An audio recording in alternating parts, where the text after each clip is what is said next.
मैं ज्योतिष यादव आप सभी भाई बहन मित्र का आपका अपना यूट्यूब चैनल में स्वागत करता हूं। आज हम लोग प्रश्न 5 प्रश्नावली 1.2 एनसीईआरटी मैथ क्लास 10 प्रश्न 5 प्रश्नावली 1.2 एनसीईआरटी मैथ क्लास 10 प्रश्न 5 कह रहा है जांच कीजिए कि क्या किसी प्राकृत संख्या n के लिए संख्या 6n अंक शून्य पर समाप्त हो सकती है। क्या हो सकती है? संख्या 6n अंक शून्य पर समाप्त हो सकती है। तो देखिए, जब संख्या शून्य पर समाप्त होगा 6n जब शून्य पर समाप्त होगा तो क्या होगा? या तो 10 हो सकता है, या 20, या 30, या 40। ठीक है, क्या क्या हो सकता है? या तो 10 हो सकता है, या 20 हो सकता है, या 30 हो सकता है, या 40। ढेर सारा है। देखिए, सब में फैक्टर क्या क्या आएगा? 5 आएगा या 2 आएगा। ठीक है, इसमें क्या आएगा? 5 आएगा या 2 आएगा। ठीक है, लेकिन 5 और 2 आएगा ही आएगा। जब 6n शून्य पर समाप्त होगा, 6n कोई अंक शून्य पर समाप्त होगा तो क्या आएगा? 5 और 2 उसमें आएगा ही आएगा। क्या आएगा? 5 और 2 कंपलसरी है, आएगा ही आएगा। ठीक है, जैसे मान लीजिए कि 100। ठीक है, देखिए 10 10 5 गुना 2, 5 गुना 2। ठीक है, 10 पर आएगा। अब हम लोग इसका देख लेते हैं सॉल्यूशन। ठीक है, हल।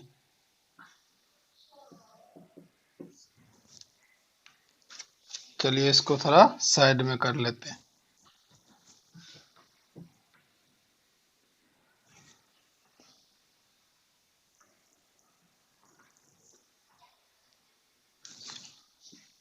यदि कोई संख्या n के लिए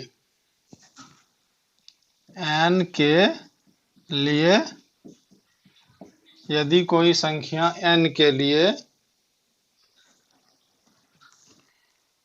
कोई संख्या 6n, क्या? यदि कोई संख्या n के लिए कोई संख्या 6n, क्या कर रहा है? 6n पर समाप्त होती है। समाप्त होती है। जब समाप्त होती है तो उसका क्या होगा? अभी जो बता रहे थे, ये जो बता रहे थे 6n, यदि कोई संख्या n के लिए संख्या 6n पर समाप्त होती है तो क्या आएगा? उसका गुणनखंड 2 आएगा या 5 आएगा। ठीक है, उसका जो फैक्टर आएगा या 2 आएगा या 5 आना ही आना है। ये क्या है? कॉमन है। ठीक है, जब 6n शून्य पर समाप्त होगा तो उसका क्या आएगा? 6n का एक गुणनखंड क्या होगा? 5 होगा। 5 है। 6n का एक गुणनखंड 5 है। देखिए, जब शून्य पर समाप्त होगा तब, तो इसको 6n को तोड़ेंगे तो क्या हो जाएगा? 23n।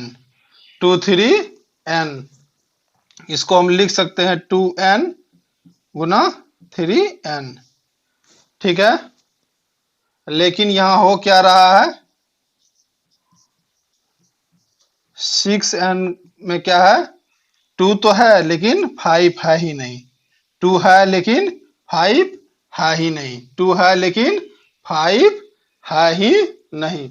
6n के गुणनखंड 6n के गुणनखंड में क्या क्या है? केवल 2 और 3। क्या क्या है? 2 और 3 है। क्या क्या है? 2 और 3 है। क्या है? 2 और 3 है।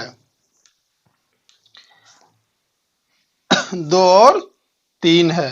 अंकगणित के आधारभूत प्रमेय से अंकगणित के आधारभूत प्रमेय से कोई संख्या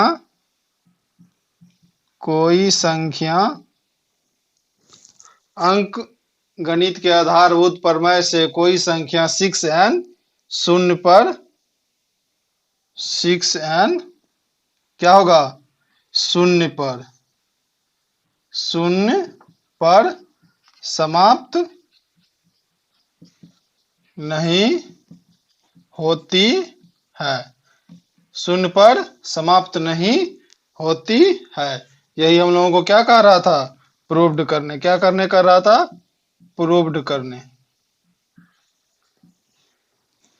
देखिए, जांच कीजिए कि क्या किसी प्राकृत संख्या n के लिए संख्या 6n अंक शून्य पर समाप्त होता है।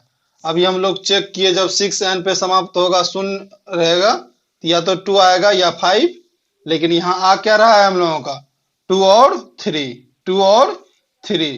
तो ये क्या है, ये जो 6n कोई संख्या है वो शून्य पर समाप्त नहीं हो रहा है।